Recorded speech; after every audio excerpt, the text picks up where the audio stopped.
Well, by this time I've gotten used to playing it solo, screwed up enough with the immediate cards that I looked at each card as I dropped it down to make sure that I get those off automatically.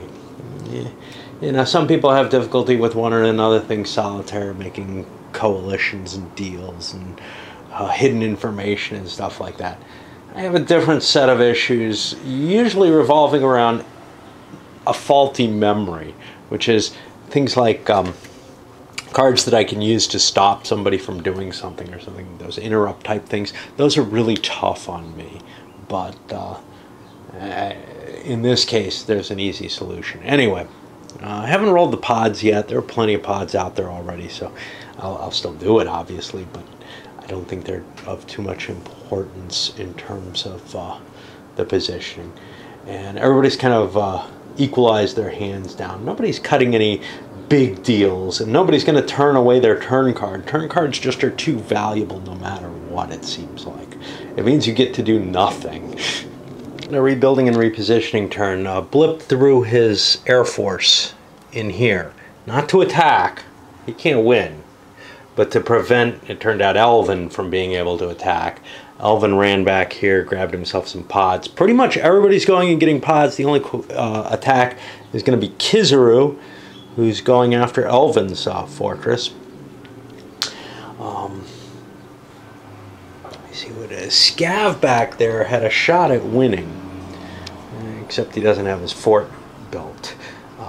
But he had a shot at getting his third thing, which would make it very hard to defeat him, because then, you know, he could go back and rebuild on another turn. The problem was from here, he couldn't get to this, actually it was from here. He couldn't get to this, and I think he could get there. 1, 2, 3, 4, 5, but that had a huge yellow force in defense. Now, he might have been able to make a deal with yellow on that, but instead he pumped up his pods, grabbed some pods there, sent some hover tanks out to kind of patrol. Basically, if there's a city available, he's got to go for it. One of the real problems right now is everybody's city's rubble, so there's nothing anybody can attack. And Kizaru ended up taking a defeat. He didn't spend any of his pods. If he'd spent pods, he might have had a shot at it. But as it was, the weapons matched up. He was actually lower in strength, plus the defender gets the 2 dice advantage. I'm used to these, you know, bots being able, or Borgs being able to trump the cities the fortresses pretty easily, especially when they don't have a lot of force in them. But here there was a good weapon in there, and I didn't have as much force as I'm used to attacking with. So now Kizaru is completely out. He's lost even his Air Force, and he looks like he's in pretty sad shape. As we roll around to the beginning of the turn, Scav played, I don't know, the Slugnoid raid to hit Blip's pods, and it ended up getting a good roll, getting rid of all of them. That's kind of important because Blip is the other, well, one of 2 people. Actually, should have been hitting Elvin, but Elvin had so few pods. Blip had a whole bunch, so I figured I'd hit him, not noticing Elvin, and take away his big pile that he'd gathered. Elvin's a threat, though. He's the only person who can win still. Scav has to do something to fix his base if he's going to win. But everybody's kind of waiting around. People will catch up, and eventually somebody will get the I can build a base card, right? You know, and that is, if you can knock out somebody's base, it's an instant win. But if everybody's got broken bases, you can use it to build their base up so you can attack it, and maybe in conjunction with some other cards get things going. We are hitting kind of a weird sort of stasis right now, which I hadn't expected. I thought it was going to end a little quicker, which to some extent I saw as the advantage over something like Cosmic Encounter. When Cosmic Encounter gets too big, the base game of CE is usually over pretty quickly, though. This turn I lost track. I think Anko was in his city, and he wanted to fix it. I'm not sure why, but so that he could do a retrofit, which I'll also take care of now. Scav here is in a hard place. I don't know if he has a teleport. He does. He could jump in here and attack red, but then he'd have to face Kizaru. As it stands already, Elvin is all going for that, it looks like. There's a pile of troops there, though, not just the white ones. The yellow ones, too. I don't see how he can possibly beat it. So I think he would have been better off grabbing a pod. He doesn't have enough pods to really make up for the difference in strength. So, I don't know. That was probably a mistake. And at this point, Scav's looking and saying, I don't think I can take anything. But my problem is I'm all loaded up on these. The problem for him, though, is he's got a couple of these guys. He could go back. He could rebuild his fortress. So if he could take something out, he could win. I don't know if he has enough to face Kizaru.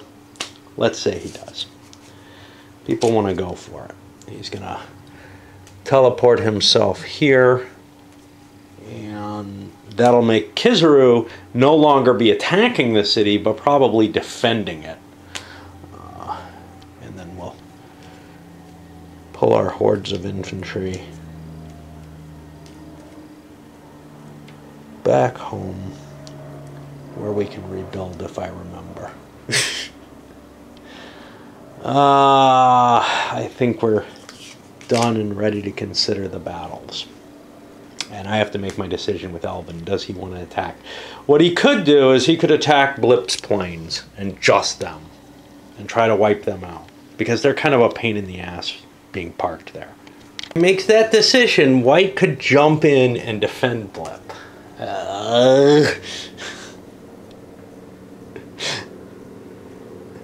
It just feels like this horrible set of choices here, none of which are good.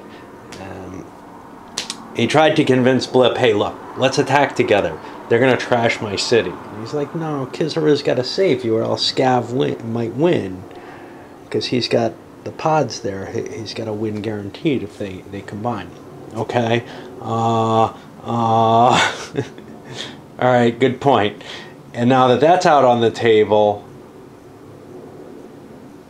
the question comes, do you want to allow Blip's additional troops to exist or not? Let's see if White's willing to give an assurance. Nah. Is Elvin willing to risk it anyway? Nah. Alright, so they're going to pass there, and that puts us over to Kizaru, who does not want to attack anymore. And then that runs us up to whether Scav wants to launch an attack. He knows he's got the win if he can beat the thing. Kizaru's got a lot of dice there. I do not have extra troops. Do I have a kick-ass weapon? I do. You know, I wouldn't have moved there if I wasn't willing to try it. You could say the same about Elvin, but situations look different now. All right, let's go for it. This is for the win, so let me look to see if I have any cards that'll help. Actually, it's not, but I don't know that. So this is the one I'm going to pick. I don't actually flip it yet. Kizaru is going to throw in his defense. What does he have? We'll use this. Because this is pretty important. Oh, they have to decide how many they're bidding. I don't think Kizaru wants to throw all his pods in. His only way of winning is to keep a few of them. That's how he views it.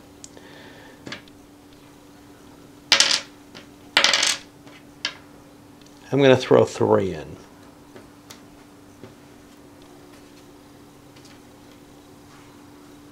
And he's throwing everything in.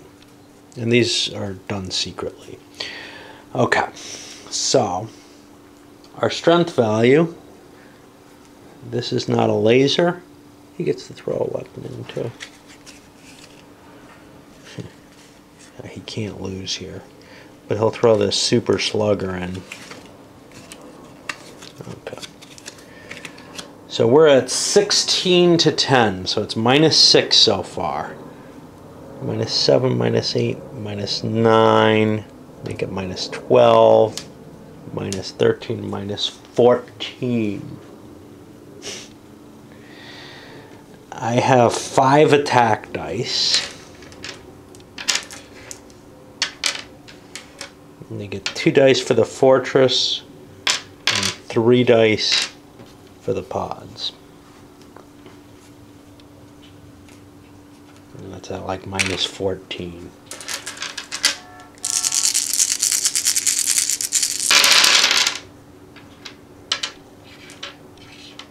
I got 17, which means he's taking 3 hits. He's got nothing to take hits on. The city's saved. His weapon is destroyed. It was a one-shot anyway. And now, primary defender was the fortress, so that'll get the first draw from him. Very good at forgetting unfamiliar, irregular tasks. And regular ones sometimes, but in this case I wanted to rebuild the fortress. At least I didn't go too far. Although I did do combat before it happened, which actually isn't supposed to be the case, right? I'm not sure. Yeah, I think you rebuild before combat.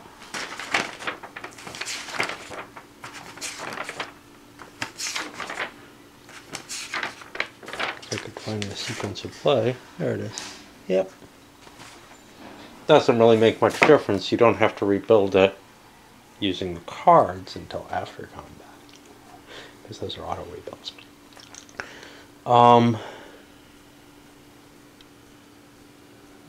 bunch more pods showed up, obviously. You got Pile sitting there, which Anko is heading out towards for some reason. I guess he'll find some use for that. He may actually want to burn a pod at this point to get some more troops, because he's going to go grab those. So he can get 5 troops and cards. He's got enough cards. So I'll get myself some more planes. 2, 3.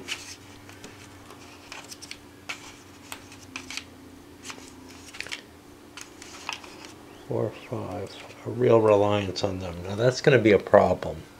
I can tell you why. Because Hogue here, who has a pile of planes, has a card he's planning on using at some point, which is this Hurricanes, which grounds all the planes, but he can play that at any point. So he can, since he's going first, he can move his planes and then shut everybody else's down, which might be very effective. Of course, he's got kind of a problem that he's got a Bioborg sitting on him and he's got all those yellow planes, so he may not be using it anytime soon. Hogue did what might be considered a very dicky move.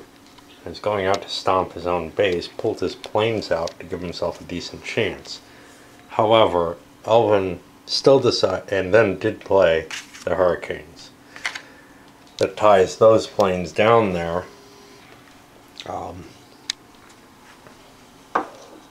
Basically, only one person can win. It's the person with the better turn card, the earlier turn card. So if Elvin attacks, well, Blip has to help. But now, if Blip can figure out a way to get over there, he could launch the attack. The problem with Blip, of course, is he's got a destroyed fortress right now. But that can be fixed. Doesn't have to be, though. So if somebody ran over to try to attack this, Blip could choose not to send his forces there, because he goes later in the turn or whatever. Or he could just choose not to rebuild it while he's there. Okay, so our buddy Elvin went and grabbed himself some pods because he didn't see this as a possible victory for him at this point. If he gets a fistful of pods and can launch, you know, a bunch of troops maybe. And he's also going to bring these back in. It's hard to find all those scattered things. You can see quite a few people went after pods. Gammaraud created some new ones and filled up his bank, basically rebuilding for them. But with Hug sitting here, Scav ran back to fight. I think Hug still wants to fight. He's got a lot more pods than Scav does. And he needs to get his second kill. Once he gets that, then he can do more. These planes could fight, but they'd be at a significant disadvantage against the boys sitting there. So we feel pretty comfortable trying to punch our way in here. And we're going to bid big, see what it all turns out as. Well, let's do it on video. Alright, I'm going to throw my whole bid in. Why? Because I need to get the point, you know. And for weapon choice, I'm going to use this flamer. Over here for Scav, he has a number of weapon choices, but his best one, because he just was able to refit his bot, is this laser. Is he throwing a pod in? No, he doesn't see a point to that. Although he may wanted to hand it off to Scav. So I don't know what happens if you attack a fortress. I don't know. See, I think fortresses can hold crap even though they're dead, which kind of sucks. Like, everything else, if you kill it, it can't hold pods anymore. But I've been playing the fortress can hold the pods no matter what. And I don't think the rules are explicit enough to say anything about them not being able to hold it when destroyed. And like with building new troops and other stuff, including refurbishing your Borg, it's not clear, you know. I don't know. Some of it may be, but most of it isn't, and that's the problem. Is it's not even worth looking up because I keep finding out, nope, nothing there. You basically have the guidelines for a game, but you really have to fill in all those little bits to your own liking, and that's great if if you're sitting around playing this a couple times a week for a while or whatever, and kind of hash out how you want to make it different, how you want to make it special. We did that with a number of games, including Hammer of Thor. This one never caught on, even with that group. So anyway, I guess the pod can stay there without being at risk, and we'll figure out what the fight is. Does anybody have any cards that mean anything? But he has no hover tanks in the battle. He has no hover tanks in the battle. Shit. Okay. So the attack's at -2 to begin with. 0, 1, 2, 3, 4, 5, 7, 8. It's at +8. 6, 5, 4, 3, 2, 1, 0. It's back down to -2. 2 defensive dice, 5 attack dice. -2, 12 to 9. I do 3 hits. Got 3 infantry. The weapon's destroyed. And now I get a draw from the hand. Who knows what? I get the hover tank bonus, which I think I already had. I don't overload my hand, so I'm okay. City stomped successfully, which is the important part. And you know, it's just not worth rebuilding your damn things, which maybe is more obvious than not. Because how is retrofitting based? You know, I mean, I look at it and say, well, if I don't have a fortress, why would I not be able to retrofit? Yeah, you have to rebuild your fortress in order to refit your Borg. But I don't know about holding pods, and I don't know about whether troops can be built there. You know, those things don't seem specified. And in particular, holding the pods is an important thing. So now I've retrofitted my Borg, and I'm in pretty good shape, and the pod is still there. I could have transferred it anyway, so I wouldn't have lost it. So I guess we move on to another turn. Fortunately for him, Blip drew the #1 card, which means he's not in a great position to use to launch his big attack. He actually has a teleport in place. He could have brought his whole army if he went late enough in the turn. Just get out of there. And jump into some place and attack. But if he does it now, it doesn't really work. And in fact, he has to kind of worry because white and red both have 2 victories, as well as he does, and both are going later in the turn. In particular, white is dangerous, going 5th. I think what Blip wants to do is collect up pods, to tell you the truth. And to do that, I'm going to hand a couple off to my base, because they're pretty safe there. And I'll just run up here and grab these couple. I don't think I can win this turn, even though, you know, I think I could deliver a tremendous amount of firepower. You know what? No, the hell with that. See, here's the thing, though. If I'm thinking, well, I could bring my whole force in. I can beat the white force there. Yeah, sure. But I'm going to stop defending this.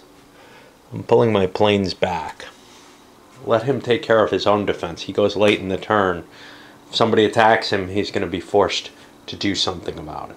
I don't think anybody's going to, though, just because he's so far out of the way. Get down to the nitty-gritty, because it's Hogue who's up. Does he have anything that can really help him here? He's got some ability to make his his hover tanks faster. He can't stop Scav from interfering. You know, the cards that can freeze someone. Because right now it looks open to me if I take out either the blue or the red fort. And I don't know if I can get either one. Yeah, I'm not going to be able to get to the red one, but I can get to that blue one pretty easily. The problem is then Scav's job becomes helping to prevent me from taking blue, and blue's got a big pile of troops there. We're getting to kind of a turtling stage where too many people are close. There was a point where it looked like it was gonna jump over, but now it's kind of gotten to the stasis of turtling. And you know, I don't have pods. Blue doesn't have pods. I don't have super planes. How are my weapons? I know I have this flamer. That's pretty decent.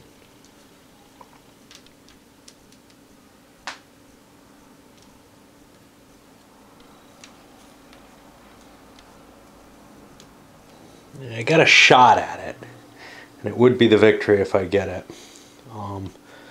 So I'm going to march in,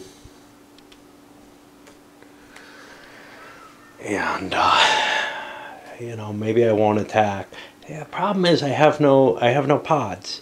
If I had pods, this would be yummy, because I could you know, I could burn a bunch of pods. He's got pods. I got no chance. I got no chance. Is there anything else I can do? My cards don't help me. My ability doesn't really do it. See, he's going to have 4 dice if he wants, even if Scav doesn't go in there. I can't reach here. I can start to limp home. Put that.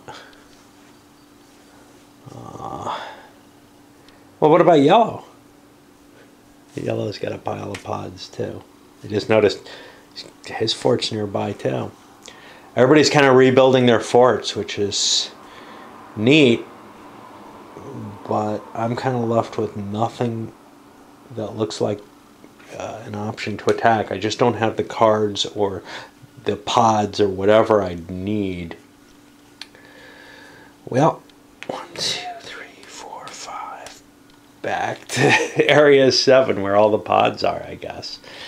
You know, if I'm not attacking an area with Hogue, well, maybe something's open for Scav. Scav wants to know how many cards each person has. This guy's got 5. This guy's got 3, but he has an extra pod. Looks like he has more troops too. So I'm curious about, because if I leave this pod back here, I can rebuild. I'm kind of curious about whether or not I can take that out. I doubt it, but luckily for me I have a mind meld. So I can look at his hand and actually the weapons he has on Onco, which don't matter at all. What about his hand? He has Geek Crashers, that's not going to help. Power Zap, not going to help. He's got a 7-point Flamer. Slugnoid Raid, which could be annoying. And Super Jets. He's got a lot of jets there. Yeah, I don't think I can attack, which means now I got... Oh, I don't necessarily want all these planes with me. Now that they're flying again. I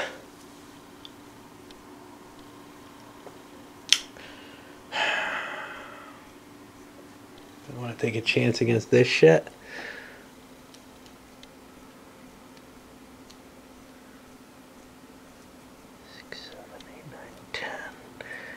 I may not have many chances.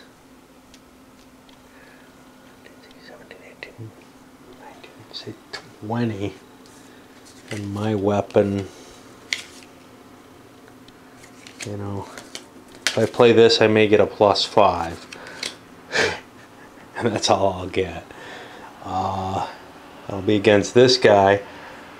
I could actually bring everything in. So we were talking about 20. I don't have 20 troops. Yeah, I don't see myself being able to do anything. I'm certainly not going to rebuild that if that's the case. Maybe I can get somewhere.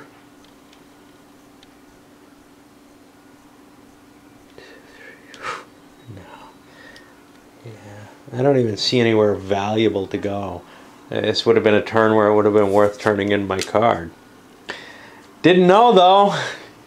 So I guess the best thing I can actually do with Scav, leave my fort destroyed. Same with Kizaru here. I shifted some infantry here, but I'm not going to actually fight. I think we're done with the turn. Not a lot happened. And I'm getting really worried that this is going to get into a... everybody's afraid to actually make a move, because unlike... And again, I keep comparing it to Cosmic Encounter, because in some ways I think there's some similarity. Unlike Cosmic Encounter, there's nothing that forces you to do anything in this game. You can turtle up as much as you like. Now in CE, the force to do something is often, oh yeah, well, okay, I attack with 1 counter, and that can mean nothing. But with all of the, you know, the special powers and the flares and all that thrown into it, it becomes a lot more interesting, because sometimes just losing a battle or winning a battle can trigger a huge effect in terms that, you know, throwing that little piece in or whatever wouldn't seem like it should matter that much. This game doesn't have that kind of richness. Now, neither does the original Cosmic Encounter, which is why I usually play it, you know, once every 5 years or 6 years when I want to introduce people to new games, and then say, wow, that, you know, that really is boring, but trust me, there's a good game once you have, like, you know, a pile of expansions here. So first here, Elvin's going to turn in his turn card. He figures going third, he's not going to get a chance to wreck anything. If somebody goes and wrecks this thing, other people may have to try to defend against it. He's going to use that to buy himself some more mobile forces. Some of these jets here.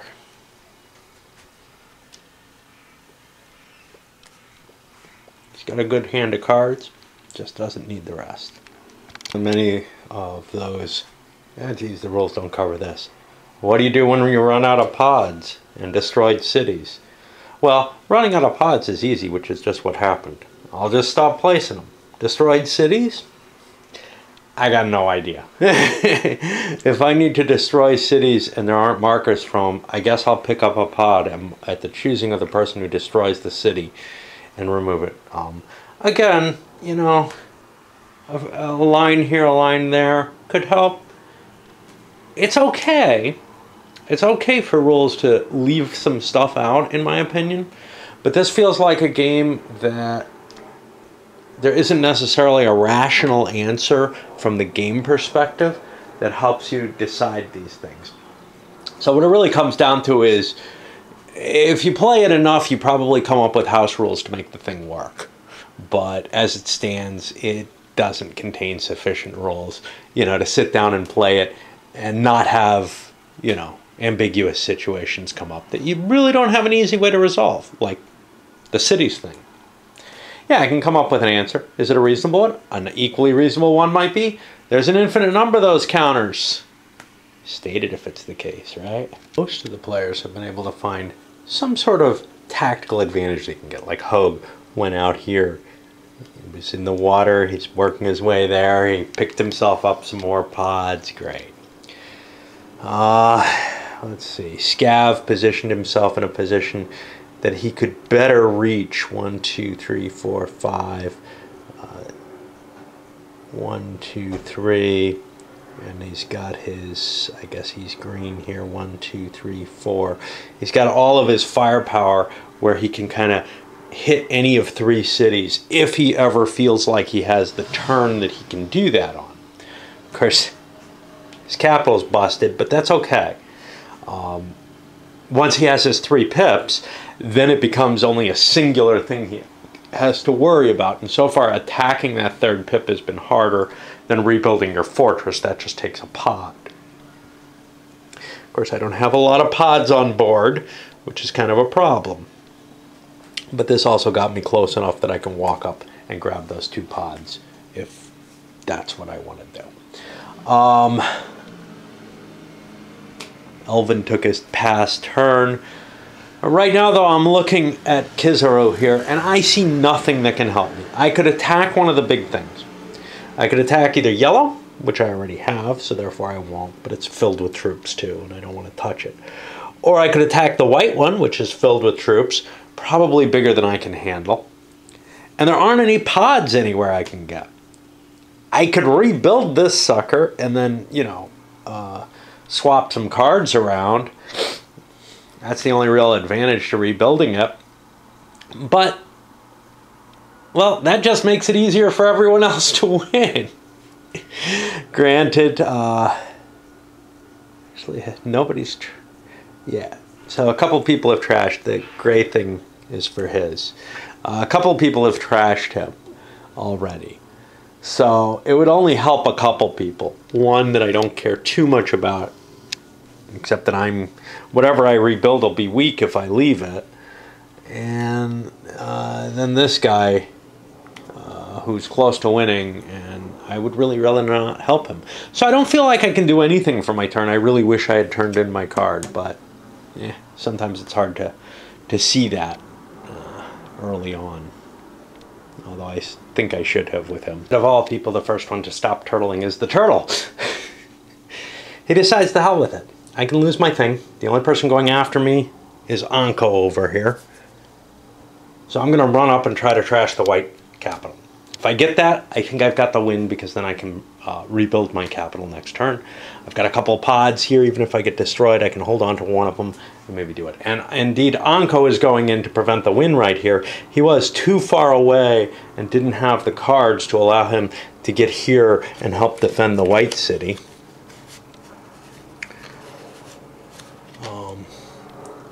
So he's also played his army super jets that give him double for his planes. So he's actually got a decent defense at his home base. Not that he needs it, because he's going last.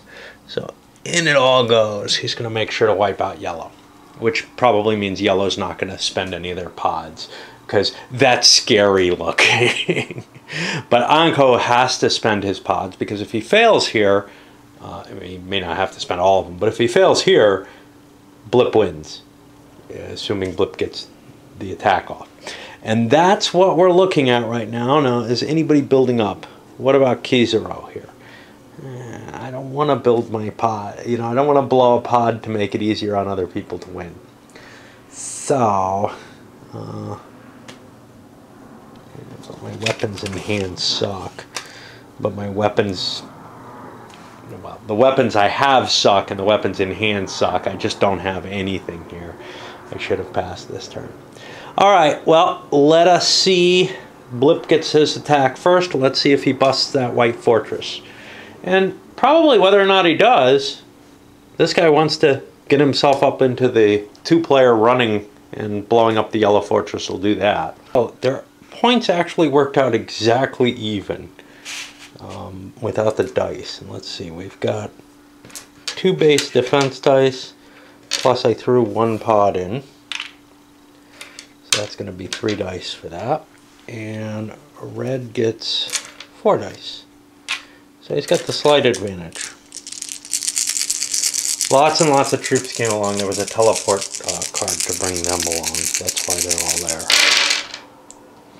And 13, 16 to 13. That's 3 more. That's a 3-point kill. I'll take, I don't know. I got a reinforcement Annie. I got plenty of infantry. Oh, don't really need that much. You can carry anything, right? Yeah. This is destroyed. We'll give Blip one of these. And actually, because of the ordering of attack, Blip may have just won. That would be neat. By the rules, not how I've been playing it.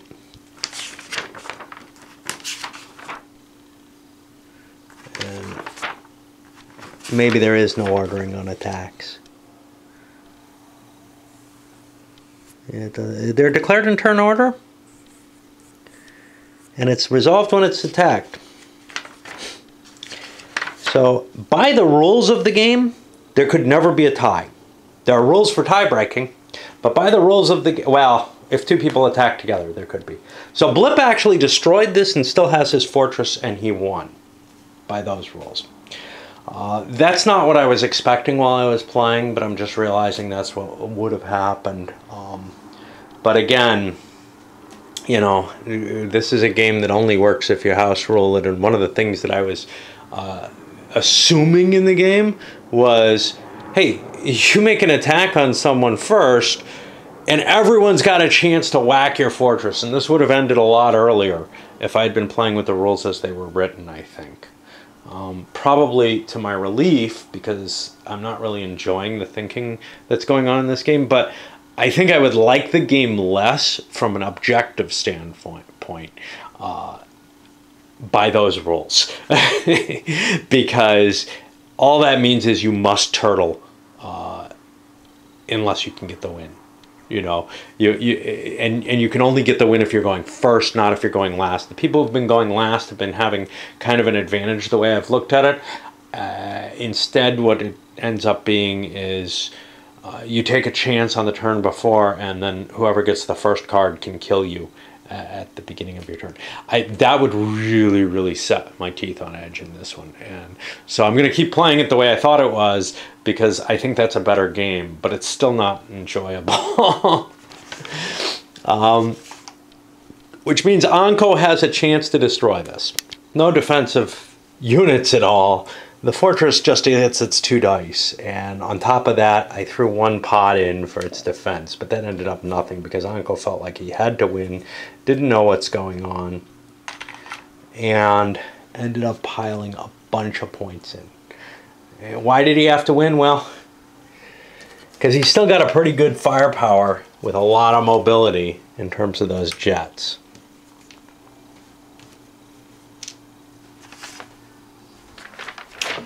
So, there we go with that. And he gets a little yellow microscope. And Blip's got his 3. And now, we go to one more turn. Now, Blip is almost assured to be able to rebuild his thing. See, here's the problem. It's got to be at the end of the turn. Because otherwise, and yeah, I don't know. I think I'm calling it here if this doesn't work.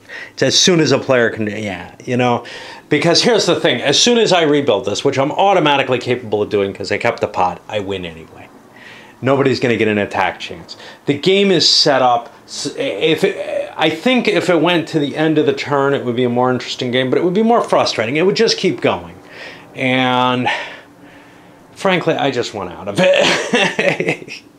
As far as I'm concerned, Blip won, but I could have won with someone else sooner just by looking at the rules more carefully. I think there's a more interesting game by playing it out so that you have to be in that victory condition at the end of the turn. That makes for a really interesting situation, which is, hey, if I make the victory condition on, you know, with the turn 1 card, somebody else has to stop me rather than winning in addition to me. And that was the nice kind of, not that I was enjoying it again, but that was the nice decision that you had to make continuously. Can I get away with a win, or will I hand it to the other player? Again, I think you can make a better game out of this by making it, you know, by doing some house ruling, by tweaking it, by tightening up the rules and filling in where they don't exist. I just don't think it's worth it. All right, let's send this one up. I'll come back with a